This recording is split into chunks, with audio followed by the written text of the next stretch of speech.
ही थेट दृश्य आपण पाहतोय विधान भवन परिसराबाहेरची। या ठिकाणी ग्रामस्थांनी आंदोलन करण्यास सुरुवात केलेली आहे।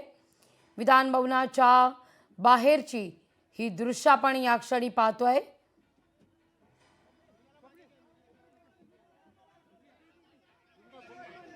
मरकडवाडीचे ग्रामस्थ या ठिकाणी मोठ्या प्रमाणावर आक्रमक झाल्याची ही दृश्य।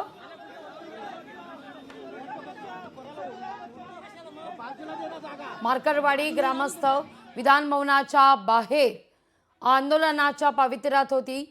ईव्हीएम विरोधात हे आंदोलन केलं जात होतं आणि त्याच वेळी पोलिसांनी आंदोलकांना ताब्यात घेतलेलं आहे। माळशिरस मतदारसंघातून राष्ट्रवादी शरदचंद्र पवार पक्षाच्या उमेदवार उत्तम जानकर 13,000 मतांनी विजयी झालेले आहेत। जानकर यांनी भाजपचे उमेदवार राम सातपुते यांचा पराभव केलाय।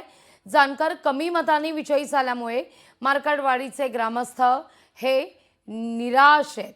जानकर यांची मतं गमावण्यामागे ईव्हीएमचं षडयंत्र असल्याचा ग्रामस्थांचा संशय आहे।